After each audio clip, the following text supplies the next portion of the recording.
Bonjour tout le monde, je voulais faire une petite vidéo aujourd'hui sur quelques commentaires que j'ai vus dans le groupe Facebook. Notre groupe Facebook c'est rééducation visuelle, strabisme, amblyopie et troubles neurovisuels. Donc si vous êtes intéressé, vous pouvez nous joindre là-bas. Mais il y avait un post de quelqu'un, elle disait, ou lui il disait « Bonjour, je suis atteinte d'amblyopie et j'ai été opérée d'un strabisme quand j'étais enfant. Aujourd'hui j'ai 31 ans et je cherche à savoir s'il existe des solutions de rééducation visuelle pour améliorer la vision de mon œil amblyope, etc., etc. » Et oui, il y a des solutions parce que moi-même, j'ai connu et j'ai parlé avec des gens même de 70 ans qui ont encore établi la vision dans leur œil paresseux et qui ont acquis une vision binoculaire et de la stéréopsie. Donc ça existe, c'est possible, peut-être c'est pas possible pour tout le monde, mais le cerveau a de la plasticité pour changer à n'importe quel âge, et sûr que c'est plus difficile pour les adultes, et quand on est plus âgé, c'est plus difficile plus dur que pour comme adulte que pour les enfants, mais c'est possible. Mais il y a encore cette mythe, cette dogme que on peut sûrement changer le cerveau avant l'âge de 8 ans ou avant l'âge de 12 ans. Et je voulais dire formellement que c'est pas vrai. Et il y a plein d'évidences scientifiques pour le contredire. Donc voilà. Mais il y avait encore un commentaire sur ce post d'un Grégoire, quelqu'un. Bonjour, je suis orthoptiste. Ce n'est pas l'œil qui voit, c'est le cerveau. L'œil oui, ça c'est vrai. L'œil est l'outil qui transmet l'image au cerveau qui l'analyse, c'est vrai. Et puis il dit, après l'âge de 12 ans, le cortex occipital n'est plus assez modulaire et l'est de moins en moins au fur et à mesure que l'on vieillit. Pardon. Donc, il dit à fur et à mesure qu'on vieillit, le cortex visuel n'est plus modulaire et patati et patata. Mais voilà, c'est vraiment pas le cas qu'il n'y a rien qu'on peut faire à l'âge de 31 ans parce que c'est encore assez jeune en fait. Et dans le livre Voir la profondeur qui était écrit par une neuroscientifique qui était atteinte de strabisme elle-même et qui a rééduqué son cerveau à voir avec les deux yeux, et elle a acquis la stéréovision. Et elle pensait aussi que oui, c'est le dogme, je peux plus changer mon cerveau. Et puis ça s'est passé. Elle a cherché des explications et elle a écrit le livre sur son parcours et sur les raisons pourquoi c'est encore possible comme adulte avec la neuroplasticité de changer le cerveau et de rééduquer la vision binoculaire et d'acquérir la stéréopsie. Mais voilà, j'étais assez indigné par un professionnel qui disait que c'est plus possible à 12 ans de rééduquer la vision binoculaire ou son œil paresseux ou amblyope. Et donc j'ai répondu, je suis désolé, mais l'idée selon laquelle le cerveau ne serait plus assez plastique après l'âge de 12 ans a été réfutée. C'est un vieux dogme. Il existe même un livre écrit par une neuroscientifique qui souffrait elle-même de strabisme et qui a rééduqué sa vision binoculaire à l'âge de 48 ans. Je vous invite à lire cet ouvrage. Il a été approuvé par 2 lauréates du prix Nobel et contient 50 pages de références scientifiques. Il ne s'agit donc pas d'une simple anecdote. Et puis c'est le lien vers Amazon pour le livre. J'ai moi-même discuté avec des personnes de 70 ans qui ont retrouvé ou découvert la vision stéréoscopique binoculaire après avoir souffert toute leur vie en myopie et vécu dans un monde plat, donc sans la vision stéréo. Voilà, c'était un commentaire qui m'a un peu agacé là, parce que c'est un professionnel, donc il doit se recycler et vraiment réapprendre son métier. Et il y avait encore, j'imagine aussi, un professionnel qui a laissé un commentaire sur ma vidéo sur la ficelle de Brock.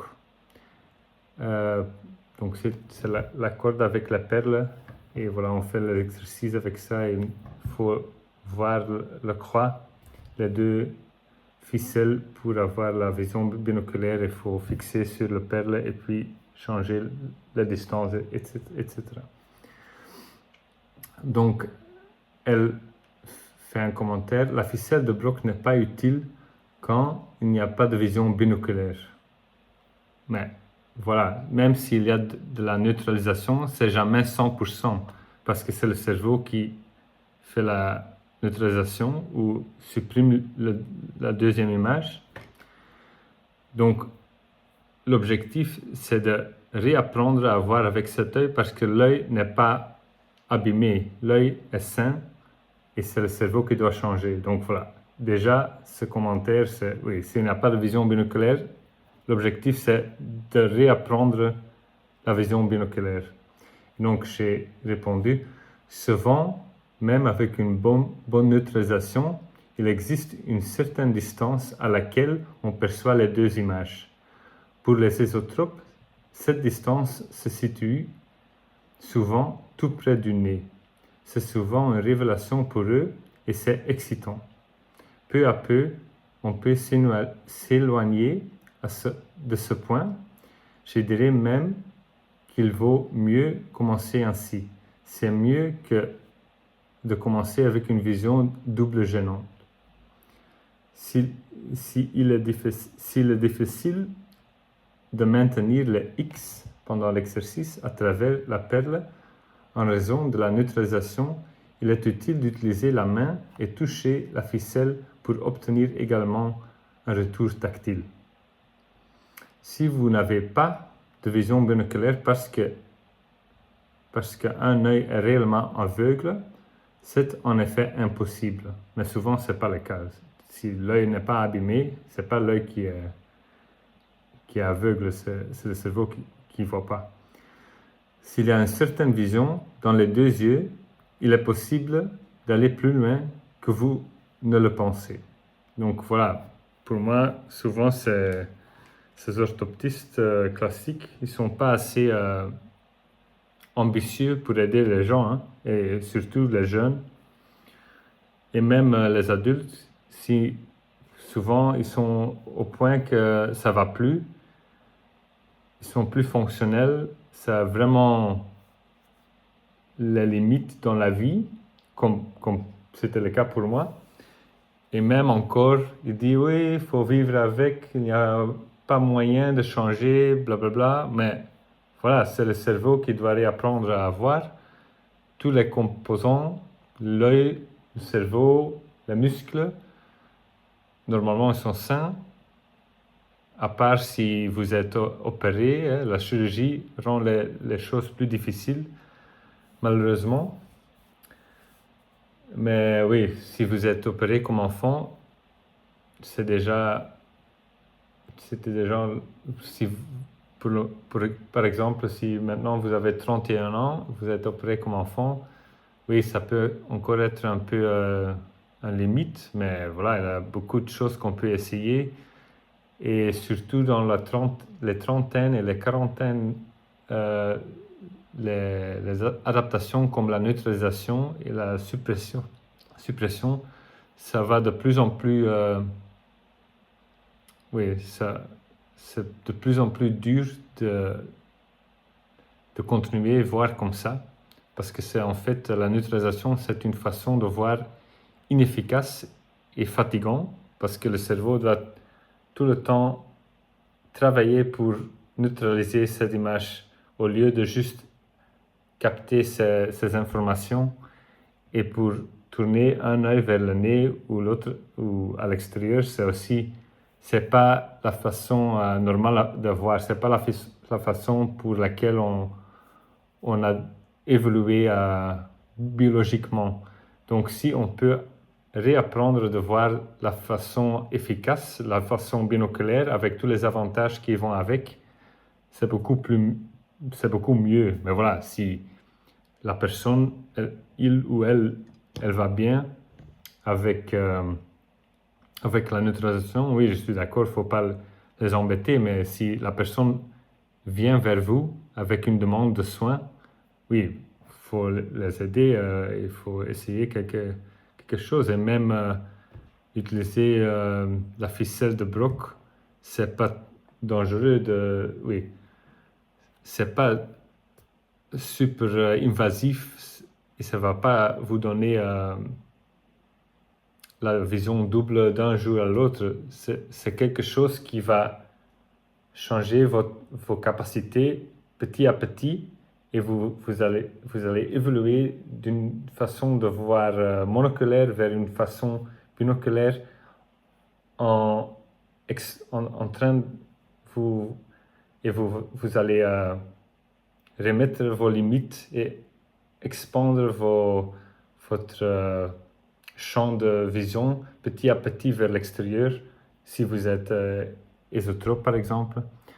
Donc voilà, ça m'a embêté un peu qu'il y a des professionnels en fait qui ne sont pas assez informés et qui ne sont pas ambitieux et il faut leur recycler, il faut lire les papers scientifiques sur la neuroplasticité, sur l'apprentissage perceptif et tout ça. Il faut appliquer ça dans la pratique quotidienne dans leur cabinet. Voilà. Donc, j'espère que c'était utile cette vidéo. Excuse-moi si c'était un peu long et excuse-moi pour parfois j'ai pas les mots pour m'exprimer plus facilement. Mais voilà. Merci pour regarder cette vidéo et laisser un commentaire si ça vous dit quelque chose. Merci et bonne journée.